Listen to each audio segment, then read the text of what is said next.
నమస్తే, నేను మాధవరెడ్డి. మీరు చూస్తున్నారు జిందగీ మీడియా.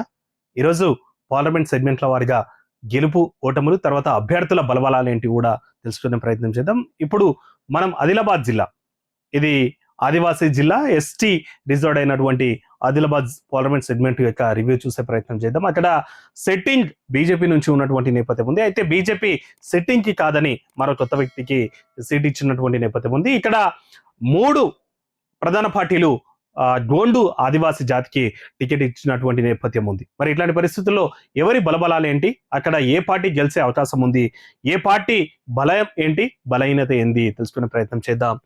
ముందుగా ఓవరాల్ గా జస్ట్ రివ్యూ చూసే ప్రయత్నం చేద్దాం. ఆదిలాబాద్ పార్లమెంట్ సెగ్మెంట్ ఎలా ఉంది, అక్కడ మొన్న అసెంబ్లీ ఎన్నికల్లో ఎవరి ప్రస్థానం ఎలా ఉంది, తర్వాత ఎవరు గెలిచిన ఛాన్స్ ఉంది, గత 2 ఎన్నికల్లో ఎవరు గెలిచారు, అవన్నీ కూడా చూసే ప్రయత్నం చేద్దాం. మరి మినిమం ఎన్ని ఓట్లు వస్తే అక్కడ గెలిచే అవకాశాలు ఉంటాయి, తర్వాత ఇప్పుడున్నటువంటి బలబలాలు ఏంటివి, అవన్నీ కూడా చూసే ప్రయత్నం చేద్దాం. ముందుగా ఈసారి అభ్యర్థులు వచ్చేసి ఎవరెవరు ఉన్నారు అయ్యా అంటే, కాంగ్రెస్ పార్టీ నుంచి ఆత్రం సుగుణ అనేట ఆమె పోటీలో ఉన్నటువంటి నేపథ్యం ఉంది. ఇక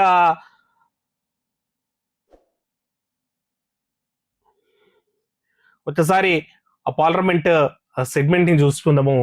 ఆ పార్లమెంట్ సెగ్మెంట్ లో ఎలా ఉంది పరిస్థితి, ఎంతమంది ఓటర్లు ఉన్నారు అన్నటువంటిది చూసుకున్నట్టయితే, ప్రజెంట్ వచ్చేసి ఆదిలాబాద్ పార్లమెంట్ సెగ్మెంట్ లో దాదాపు 13,86,223 మంది ఓటర్లు ఉన్నటువంటి నేపథ్యం ఉంది. రిజర్వేషన్ వచ్చేసి ఎస్టీ, దీన్ని దాదాపు 13,86,000 చిల్లర ఉన్నటువంటి ఓటర్లు ఉన్నారు. ఎస్టీ రిజర్వ్డ్ ఉన్నారు. సిట్టింగ్ వచ్చేసి సోయం బాపురావు ఉన్నారు. ఇక్కడ సిట్టింగ్ సోయం బాపురావు అనేట ఆయన ఉన్నాడు, బీజేపీ పార్టీ నుంచి అయితే ఉన్నారు. ఈ సోయం బాపురావు బీజేపీ పార్టీ నుంచి ఉన్నారు. 2019లో ఎలక్ట్ అయినటువంటి నేపథ్యం ఉంది. మరి ఈసారి ఎవరికి గెలిచే ఛాన్స్ ఉంటది అనేది కూడా చూద్దాము. ఒక్కసారి ఇది 1992 నుంచి కూడా ఇక్కడ ఎంపీ ఎలక్షన్స్ జరుగుతున్నాయి. అంటే ఇండియాలో జరిగినటువంటి తొలి జనరల్ ఎలక్షన్స్ నుంచి కూడా ఇక్కడ అభ్యర్థులు ఉన్నటువంటి నేపథ్యం ఉంది. ఇక్కడ ఎలక్షన్ జరిగినటువంటి నేపథ్యం ఉంది. ఆల్మోస్ట్ 1952లో సోషలిస్ట్ పార్టీ నుంచి మాధవరెడ్డి అనేట ఆయన గెలిచిండు.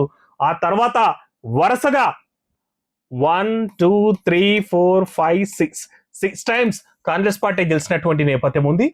1984లో మళ్ళీ సోషలిస్ట్ పార్టీ నుంచి గెలిచినటువంటి మాధవరెడ్డి మళ్ళీ 1984లో టీడీపీ పార్టీ నుంచి కూడా, అప్పుడే ఎన్టీఆర్ తెలంగాణ ఏదైతే తెలుగు రాష్ట్రాల్లో రాజకీయాలకు వచ్చాడో అప్పుడు తెలుగుదేశం పార్టీ నుంచి గెలిచినటువంటి నేపథ్యం ఉంది. 89లో ఇండియన్ నేషనల్ కాంగ్రెస్ మరోసారి గెలిచింది. ఆ తర్వాత 91లో, 96లో, 98లో, 99లో తెలుగుదేశం పార్టీయే గెలుచుకుంటా వచ్చింది.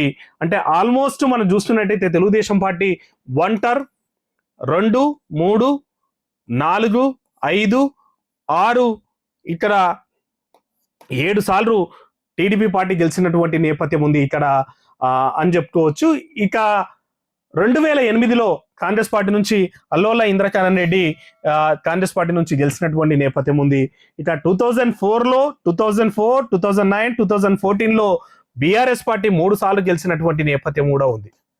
అంటే అధిక సార్లు కాంగ్రెస్ పార్టీకి ఉన్నప్పటికీ ఒక 2000 ఆల్మోస్ట్ మనకి 1989 తర్వాత 2008 వరకు కూడా, అంటే దాదాపు 20 ఏండ్లు కాంగ్రెస్ పార్టీ ప్రస్తావన అయితే లేదు. ఇది కూడా బైపోల్, ఓన్లీ 1 ఇయర్ మాత్రమే కాంగ్రెస్ పార్టీ ఉన్నది. ఆ తర్వాత మళ్ళీ ఇప్పటికి 2008 నుంచి 2024 వరకు కూడా దాదాపు 16 సంవత్సరాలు కూడా మళ్ళా కాంగ్రెస్ పార్టీ ప్రస్థానం అయితే ఇక్కడ లేదు. అంటే ఆల్మోస్ట్ 3 టైమ్స్ అయితే ఈ సెగ్మెంట్ లో తెలంగాణ ఉద్యమం స్టార్ట్ అయిన తర్వాత 2004, 2014, 2019లో బీఆర్ఎస్ పార్టీ అయితే ఇక్కడ ప్రస్థానము చేసినటువంటి నేపథ్యం ఉంది. ఇక 2014లో బీఆర్ఎస్ నుంచి గెలిచినటువంటి గోడం నగేష్ ను ఈసారి బీజేపీ పార్టీ తమ ఎంపీ అభ్యర్థిగా కూడా నిలబెట్టినటువంటి నేపథ్యం ఉంది. ఇది ఓవరాల్ గా ఈ 1952 నుంచి ఆదిలాబాద్ సెగ్మెంట్ లో ఉన్నటువంటి పార్లమెంట్ ఎన్నికల వేళ జరిగినటువంటి నేపథ్యం ఉంది. దాదాపు 13,86,000 మంది ఓటర్లు అయితే ఉన్నటువంటి నేపథ్యం ఉంది. ఇక గత 2 ఎలక్షన్స్ లో మనం జనరల్ గా, అంటే మొత్తం ఎలక్షన్స్ అవసరం లేదు, 2 ఎలక్షన్స్ లో ఏ పార్టీకి ఎన్ని ఓట్లు వచ్చినాయి అనేటువంటిది కూడా చూసే ప్రయత్నం చేద్దాం. ఆ తర్వాత అభ్యర్థుల వారిగా కూడా చూస్తున్నటువంటి ప్రయత్నం చేద్దాం. ఇక 2014లో బీఆర్ఎస్, ఇప్పుడు బీజేపీ నుంచి ఉన్నటువంటి గోడం నగేష్ అన్నట్టు ఆయన ఆ రోజు బీఆర్ఎస్ పార్టీలో ఉండే 4,30,000 ఓట్ల పైన తెచ్చుకొని, అంటే 40% ఓట్లను తెచ్చుకొని ఆ రోజు 2014లో బీఆర్ఎస్ నుంచి గెలిచినటువంటి నేపథ్యం ఉంది. ఇక్కడ బీఆర్ఎస్ నుంచి గోడం నగేష్ గెలిచినటువంటి నేపథ్యం అయితే ఇక్కడ ఆదిలాబాద్ లో ఉంది 2014లో. ఇక ఐఎన్సి నుంచి నరేష్ జాదవ్ 2,59,000, ఇక టీడీపీ నుంచి రమేష్ రాథోడ్ 1,84,198 ఉంది. ఇక ఇండిపెండెంట్లు కూడా ఉన్నారు. ఇండిపెండెంట్లు కూడా బీఎస్పీ నుంచి రాథోడ్ సదాసి కూడా దాదాపు 95,000 ఓట్లు, ఇండిపెండెంట్ కూడా 41 ఓట్లు 41,000 ఓట్లు తెచ్చుకున్నటువంటి నేపథ్యం ఉంది. ఇక 2019లో చూస్తే సోయం బాపురావుకి, ఏదైతే సోయం బాపురావు అనూహ్యంగా వచ్చినటువంటి సోయం బాపురావుకి దాదాపు బీజేపీ పార్టీ టికెట్ ఇచ్చింది. అప్పుడు కూడా బీఆర్ఎస్ నుంచి ఈరోజు బీజేపీ అభ్యర్థిగా ఉన్నటువంటి గోడం నగేషే బీఆర్ఎస్ నుంచి ఉన్నారు. ఆయనకు వచ్చేసి 3,18,000 వచ్చినాయి. ఇక బీజేపీకి వచ్చేసి 3,77,000 ఓట్లు కూడా వచ్చినాయి.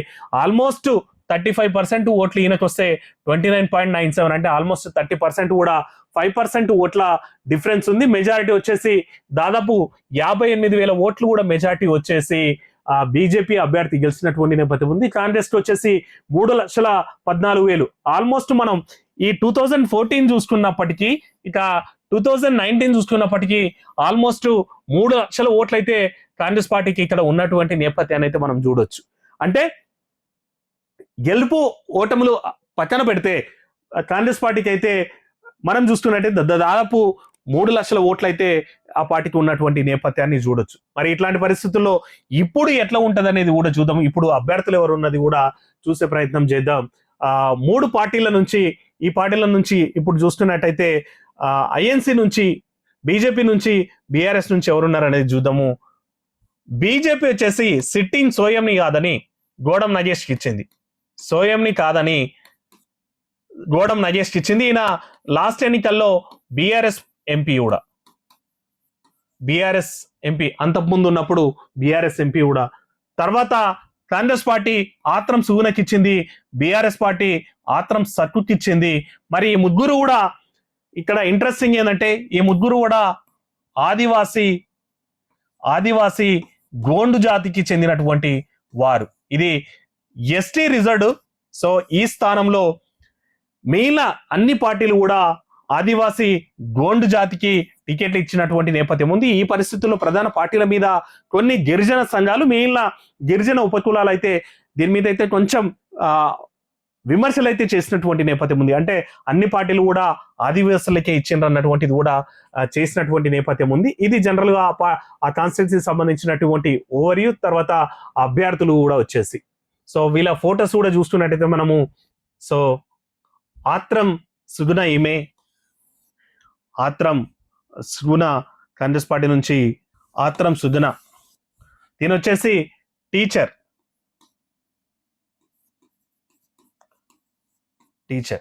దీని వచ్చేసి ఆత్రం సక్కు, దీని కూడా టీచరే ఉండే. బీజేపీ పార్టీ నుంచి వచ్చినటువంటి గోడం నగేష్ కూడా టీచరే ఇక్కడ.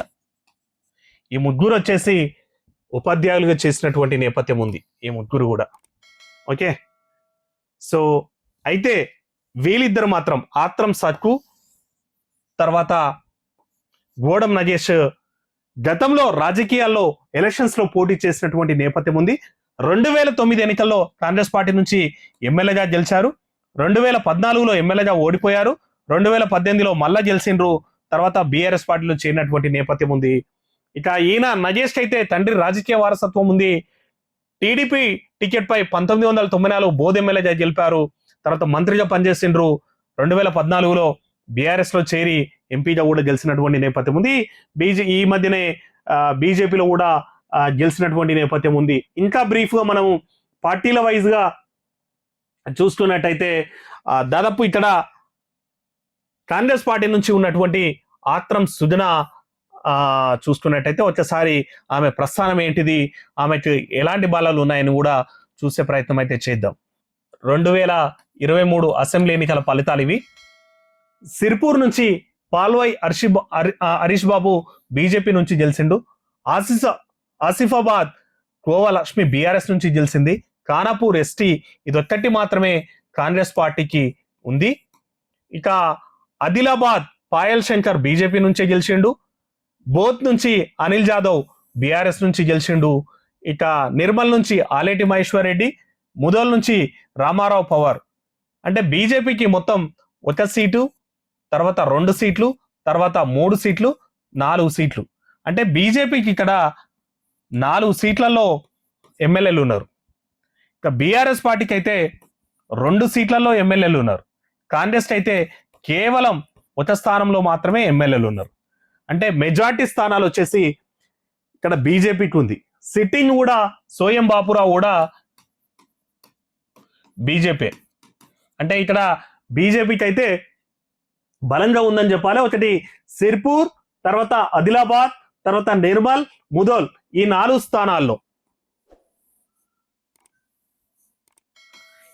స్థానాల్లో అయితే బీజేపీ పార్టీ ఉంది. కాంగ్రెస్ పార్టీ మాత్రం ఎడ్మ బొజ్జా కేవలం 1 స్థానంలోనే ఉన్నారు. ఇట్లాంటి పరిస్థితుల్లో మరి ఆత్రం సూనకు ఎంతవరకు బలం ఉంటుంది అనేటువంటిది మనం చూద్దాము. ఆత్రం సూనకు ఉన్నటువంటి బలైన ఏంటి అనేది కూడా ఒకటిసారి చూసే ప్రయత్నం చేద్దాం. ఆత్రం సూనకు వచ్చేసి ఆ సెగ్మెంట్ లో కేవలం 1 స్థానంలోనే ఎమ్మెల్యే ఉన్నారు. అతి తక్కువ ఓట్లు కూడా కాంగ్రెస్ పార్టీకి పడ్డటువంటి నేపథ్యం ఉంది. ఎందుకంటే ఇక్కడ మనం చూసినాం కదా, బీజేపీకి 4 సీట్లు ఉన్నాయి, బీఆర్ఎస్ కి 2 సీట్లు ఉన్నాయి, కాంగ్రెస్ కి మాత్రం కేవలం 1 స్థానం మాత్రమే ఉంది. ఇక్కడ ఇట్లాంటి పరిస్థితుల్లో ఆత్రం సూనకి కాంగ్రెస్ కు ఇంకా బలమైతే పెద్దగా కనిపించినటువంటి నేపథ్యం ఉంది. అయితే ఆత్రం సూనకి ఆదివాసీ గోండు గిరిజనుల హక్కుల కోసం పోరాటం చేసినటువంటి ఎక్స్పీరియన్స్, అనుభవం, తర్వాత ఆ జాతిలోన మంచి బలమైనటువంటి నేపథ్యం ఉంది. ఇక ఖానాపూర్, ఆసిఫాబాద్, బోత్, ఆదిలాబాద్ శాసనసభ నియోజకవర్గాల్లో ఈ గోండ్ల జనాభా అధికంగా ఉంది. వీళ్ళ కోసం, ఈ గోండ్ల జనాభా కోసం తను హక్కుల కోసం పోరాటం చేసినటువంటి మంచి నేపథ్యం ఉంది. ఇక ముస్లిం మైనారిటీ ఓట్లపై కూడా ఆశలు ఉన్నాయి ఆత్రం సూనకు, అటు కాంగ్రెస్ పార్టీకి. ఇక ముస్లింలు కూడా ఏమంటున్నారంటే లౌకికవాదం వైపే మా ఓట్లు అనేటువంటిది కూడా ముస్లిం అయితే చెప్తున్నారట. ఇక ఈమెకి సూన కోసము ఆదివాసి బిడ్డ మినిస్టర్ సీతక్క కూడా ప్రచారం చేస్తున్నటువంటి నేపథ్యం కూడా ఉంది. సో సీతక్క సూన కోసం ప్రచారం చేస్తున్నటువంటి నేపథ్యం ఉంది. ఇక కొన్ని ప్రజా సంఘాలు, తర్వాత గిరిజన సంఘాలు కూడా సుజన కోసం ప్రచారం చేస్తున్నాయంట. ఇక రాష్ట్రంలో అధికార పార్టీ ఉంది, ప్రత్యర్థి పార్టీల నేతలు కాంగ్రెస్ లో చేరడం, మిగతా పార్టీల కంటే ప్రజాదరణ ఈమెకి ఎక్కువ ఉన్నటువంటిది. బీఆర్ఎస్ లో ఓడిపోయినటువంటి కోనేరు కోనప్ప, ఇక విఠల్ రెడ్డి కాంగ్రెస్ పార్టీలో చేరడం కూడా తనకి కలిసొచ్చే అంశం. Nirmal municipal chairman, Adilabad vice chairman, కౌన్సిలర్లు, ఎంపీటీసీలు, సెకండ్ పార్టీ క్యాడర్ అందరూ కూడా కాంగ్రెస్ పార్టీలో చేరడం తనకు కలిసొచ్చేటువంటిది. బీఆర్ఎస్ పార్టీలో ఓడిపోయినటువంటి కోనేరు కోనప్ప, ఎమ్మెల్యే ఎలక్షన్స్ లో ఓడిపోయినప్పటి కోనేరు కోనప్ప, ఇక విఠల్ రెడ్డి లాంటి నేతలు కూడా కాంగ్రెస్ పార్టీలో చేరిండ్రు. వీరితో పాటు నిర్మల్ మున్సిపల్ చైర్మన్, ఇక ఆదిలాబాద్ వైస్ మున్సిపల్ చైర్మన్, ఆయనతో పాటు కొద్దిమంది ఎంపీటీసీలు, కొద్దిమంది ఎంపీ కౌన్సిలర్లు, కొద్దిమంది సెకండ్ క్యాడర్ కూడా కాంగ్రెస్ పార్టీలో చేరిండ్రు. ఇది సుజనకు ఉన్నటువంటి బలం అని చెప్పాలా. అంటే రాష్ట్రంలో అధికార మార్పిడి జరిగిన తర్వాత వీళ్ళందరూ కూడా కాంగ్రెస్ పార్టీ వైపు మొగ్గు చూపడం అనేటువంటిది ఆమెకి కలిసి వచ్చే అంశం అని చెప్పాలి. వీటితో పాటు ఇక గిరిజన, ఏదైతే ఆ గోండు గిరిజనులు ఉంటారు కదా, ఆదివాసీ గోండ్ల జాతిలో ఆమెకు మంచి పేరుంది. వాళ్ళ సమస్యల కోసం పోరాటం చేసినటువంటి నేపథ్యంలో కొన్ని గిరిజన సంఘాలు, ప్రజా సంఘాలు కూడా సుగుణ గెలుపు కోసం ప్రయత్నం చేస్తున్నాయంట. వీటితో పాటు అక్కడ మైనారిటీ ఓట్లు కూడా కీలకంగా మారే అవకాశం ఉంటది. ఆ ఓట్లు కూడా సుగుణ కోసం వేస్తామన్నటువంటి వార్తలు కూడా వినిపిస్తున్నాయి. మరి ముస్లిం ఓట్లు, తర్వాత ఈ మైనారిటీ ఓట్లు సుగుణకు పడితే సుగుణకు గెలిచే అవకాశం కూడా లేకపోలేదు. కాకపోతే అక్కడ వాళ్ళకి సిట్టింగ్ కేవలం ఒకటే స్థానం ఉంది, ఎడ్మ బొజ్జా ఉన్నాడు. మిగిలిన అంతా కూడా బీజేపీ వాళ్ళు బీఆర్ఎస్ లే ఉన్నారు. ఇక ఆదిలాబాద్ లో ఎట్లుంటది బీఆర్ఎస్ పరిస్థితి ఎట్లుంటది అనేది చూద్దాము. ఆత్రం సత్తు వచ్చేసి ఇక్కడ నుంచి పోటీలో ఉన్నటువంటి నేపథ్యం ఉంది. అసెంబ్లీలో 4,64,000 ఓట్లు సాధించినటువంటి నేపథ్యం బీఆర్ఎస్ ఉంది. మిగిలిన అందరికంటే బీఆర్ఎస్ కి ఎక్కువ ఓట్లు పడ్డాయి. 2018లో కాంగ్రెస్ లో ఆసిఫాబాద్ నుంచి గెలిచిన బీఆర్ఎస్ వైపు వెళ్లారు సట్లు. ఆసిఫాబాద్ బోధ్లకే పరిమితమైనటువంటి నేపథ్యం ఉన్నటువంటిది. ఇక కాంగ్రెస్ హామీల్లో విఫలమైందని ప్రచారం చేస్తున్నారు వాళ్ళు. కేంద్ర రాష్ట్ర ప్రభుత్వాల వైఫల్యాలే ప్రచారస్తాలు, గత ప్రభుత్వ పథకాలు, రైతు భరోసా, రైతు రుణమాఫీ తదితరాలు కాంగ్రెస్ పైన ఆమె విమర్శలు అన్నటువంటిది కూడా ఆత్రం సఖ్య యొక్క ప్రధాన అస్త్రాలు అయితే కనిపిస్తున్నటువంటి నేపథ్యం అయితే కనిపిస్తోంది. ఇక కాంగ్రెస్ ఇచ్చినాడు హామీలలో విఫలమైందని సత్తు కూడా ప్రచారం చేస్తున్నటువంటి నేపథ్యం ఉంది. అసెంబ్లీలో దాదాపు 4,64,000 ఓట్లు కూడా సాధించినటువంటి నేపథ్యం మొన్న బీఆర్ఎస్ పార్టీకి ఉంది. అయితే 2 సీట్లకు మాత్రమే పరిమితమైనప్పటికీ కూడా దాని యొక్క ఓట్లు అయితే గణనీయంగా ఉన్నటువంటి నేపథ్యం ఉంది. మరి చూడాలా వాళ్ళకి ఆత్రం సత్తుకు ఎంత గెలిచే అవకాశం ఉంటది అన్నటువంటిది కూడా చూడాలి. ఇక బీజేపీ నుంచి చూస్తున్నట్టయితే బీజేపీ నుంచి గోడం నగేష్ అయితే బీజేపీ నుంచి ఉన్నటువంటి నేపథ్యం ఉంది. గోడం నగేష్ కి 2019లో అనూహ్యంగా విజయం సాధించి జరిగినటువంటి నేపథ్యం ఉంది. ఇక 4 సెగ్మెంట్లలో ఇక్కడ బీఆర్ఎస్ పార్టీయే ఉండడం, బీజేపీయే 4 అసెంబ్లీ స్థానాలలో బీజేపీ పార్టీ ఉంది. ఇక సోయం బాపురావును కాదని బీజేపీ పార్టీ గోడం నగేష్ అయితే టికెట్ ఇచ్చింది. ఇక ఆదిలాబాద్, ముదోల్, సిర్పూర్, నిర్మల్లో గెలుపుంది. యువత ఓట్లపైన బీజేపీ అయితే ఆశలు పెట్టుకొని ఉంది. వీటితో పాటు మహారాష్ట్ర పక్కనే ఉండడంతో అయోధ్య రామ మందిరం, ఎందుకంటే నార్త్ ఓట్లన్నీ కూడా బీజేపీకి కలిసి వస్తాయనేటువంటి వార్త వినిపిస్తున్నటువంటి నేపథ్యంలో అయోధ్య రామ మందిరం కూడా కలిసి వస్తుంది అన్నటువంటిది కూడా ఉంది. మహారాష్ట్ర పక్కనే ఉండడంతో దాని ఇంపాక్ట్ మహారాష్ట్రకి అయోధ్య రామ మందిరానికి కూడా ఫెచ్ అయ్యేదని వాళ్ళు కూడా ఎక్స్పెక్ట్ చేస్తున్నటువంటి నేపథ్యంలో అట్లాంటి అంశాలు కూడా కలిసి వచ్చే అంశం ఉందిగా. ఇక మైనార్టీయేతర ఓట్లు కూడా గాలం వేయాలని గట్టిగా ప్రయత్నిస్తుంది. ఎందుకంటే అక్కడ మైనారిటీ ఓట్లని కూడా కాంగ్రెస్ పార్టీకి పడేటువంటి పరిస్థితులు ఉన్నాయి. ఇక మోదీయే ఎన్నికల ఎజెండాగా గోడం నగేష్ పోస్తున్నటువంటి నేపథ్యం ఉంది. ఇక చిన్న మధ్యతర వ్యాపారులు మోదీ వైపు చూస్తున్నారు. ఆ నేపథ్యంలో తన గెలుపు ఈజీ అవుతుంది అన్నటువంటిది. ఇక గతంలో నగేష్ కు బీఆర్ఎస్ కి ఉన్నటువంటి పరిచయాల్లో బీఆర్ఎస్ ఓట్లు కూడా తనకు పాజిటివ్ అవుతాం అన్నటువంటిది కూడా చూస్తుంది. ఇక ఈ 3 నేతలు కూడా గోండుతే చెందినటువంటి వాదులే. ఎందుకంటే గోండు సామాజిక వర్గానికి చెందినటువంటి వాళ్ళే ఈ 3 అభ్యర్థులు. ఆత్రం సూన్ అయితేనేమి, ఆత్రం సకు అయితేనేమి, గోడం నగేష్ కూడా, ఈ 3 కూడా ఒకే సామాజిక వర్గానికి చెందిన వాళ్ళు. ఈ పరిస్థితుల్లో మరి వీళ్ళైతే కేవలం మోదీ 3.0, మోదీ చరిష్మా వీటి మీదనే ఓట్లు అడగడానికి వెళ్తున్నారు. ఇక ఆ పక్కనే ఉన్నటువంటి మహారాష్ట్రకు సంబంధించినటువంటి అంశాలు ఉంటాయి, కలిసి వస్తాయి. కాబట్టి రామ మందిర అంశం, బీజేపీ తీసుకున్నటువంటి నినాదాలు వీళ్ళకి కలిసి వచ్చే అవకాశాలు ఉన్నాయని కూడా చూస్తుంది. ఇంకోటి ఏంటంటే ఇది బీజేపీకి సిట్టింగ్ కూడా కాబట్టి కంపల్సరీ ఈ బీజేపీ అయితే ఈ సీట్ను నిలబెట్టుకోవాలని ప్రయత్నం చేస్తోంది. ఇంకోటి అంటే 4 అసెంబ్లీ స్థానాలు కూడా బీజేపీకి ఉన్నటువంటి పరిస్థితుల్లో కంపల్సరీ ఈ సీటును మళ్ళీ ఒకసారి కొట్టి తమ ప్రభావం అయితే చూపాలన్నటువంటిది ఆదివాసీ గూడెంలో బీజేపీ జెండా ఏరేయాలని అయితే ఉవ్విల్లురుతోంది. ఇంకోటి ఏంటంటే వీటన్నిటి కూడా, ఎందుకంటే గత సిట్టింగ్ ఇప్పుడు ఇంతకుముందు ఉన్నటువంటి సిట్టింగ్ మీద గెలిచే అవకాశాలు తక్కువ ఉన్నటువంటి నేపథ్యంలోనే అభ్యర్థిని మార్చి కూడా ఇచ్చినటువంటి పరిస్థితుల్లో గతంలో కూడా మనం 2019 ఎన్నికల్లో చాలా చోట్ల సిట్టింగ్లకు కాకుండా వేరే వాళ్ళకి సీట్లు ఇచ్చిన చోట కూడా బీజేపీ సత్ఫలితాలు అయితే పొందినటువంటి నేపథ్యంలో ఇక్కడ కూడా ఆదిలాబాద్ లో కూడా కంపల్సరీ బీజేపీ గెలుస్తుంది అన్న ఆశతో ఉంది. అయితే రేవంత్ రెడ్డి సన్నిహితురాలు అన్నటువంటిది కీలక నేత అయినటువంటి సీతక్క కూడా కాంగ్రెస్ నుంచి ఇక్కడ ఇన్ఛార్జ్ గా తీసుకొని ఈ ఆదివాసీ గూడాల్లో అయితే జోరుగా ప్రచారం చేస్తోంది. ఇంకోటి ఏంటంటే ఆత్రం సూనకు ఆ గోండు జాతిలో ఉన్నటువంటి ఆదరణ, వాళ్ళ సమస్యల కోసం చేసినటువంటి పోరాటాలు ఇవన్నీ కూడా తనకు కలిసి వస్తాయని కూడా తను కూడా ధీమాగా ఉంది. కాబట్టి ఇక్కడ చూస్తున్నట్టయితే ఫైట్ అయితే బీజేపీ మరియు కాంగ్రెస్ మధ్యనే ఉండొచ్చు. గెలిస్తే ఈ రెండు వీళ్ళిద్దరి మధ్యనే పోటీ ఉంటది. ఎందుకంటే బీఆర్ఎస్ పార్టీకి 2 సీట్లు ఉన్నప్పటికీ కూడా ఈరోజు రాష్ట్రంలో అధికారం అనేది వాళ్ళకి లేదు. కాబట్టి అక్కడ వాళ్ళకి కొంచెం ఛాన్స్ అయితే తక్కువ కనిపిస్తోంది.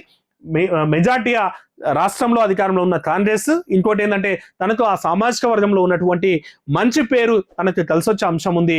అయితే అక్కడ నలుగురు బీజేపీ ఎమ్మెల్యేలు కూడా ఉన్నటువంటి నేపథ్యంలో గోడం నగేష్ కూడా గెలిచే అవకాశాలు ఉంటాయి. కాబట్టి ఇక్కడ మొత్తం మీద అయితే ఆదిలాబాద్ ని చూసుకున్నట్టయితే ద్విముఖ పోటీ అయితే స్పష్టంగా ఉంటుందని చెప్పాలి. ఇది ఓవరాల్ గా చూసుకున్నట్టయితే ఆదిలాబాద్ కి సంబంధించినటువంటి గ్రౌండ్ రిపోర్ట్ అని చెప్పాలి. అక్కడ ద్విముఖ పోటీ అయితే స్పష్టంగా కనిపిస్తోంది. ఇక బీజేపీ ఇటు కాంగ్రెస్ మధ్యన అయితే ఓరాఓరి పోటీ అయితే కనిపిస్తోంది. అధికారంలో రాష్ట్రంలో ఉన్నాం కాబట్టి ఆ సీట్ను గెలవాలని కాంగ్రెస్, ఇక మళ్ళీ సిట్టింగ్ స్థానాన్ని నిలబెట్టుకోవాలని బీజేపీ అయితే ఫైట్ జరుగుతుంది. మరి ఈ ఫైట్ లో ఎవరు గెలుస్తారో తెలుసుకోవాలంటే మాత్రం మనము జూన్ 4 వరకు అయితే వెయిట్ చేయాల్సినటువంటి అవసరం ఉంటుంది. That's all for today. మరో పార్లమెంట్ సెగ్మెంట్ ని రివ్యూ చేసుకుందాం. Thank you.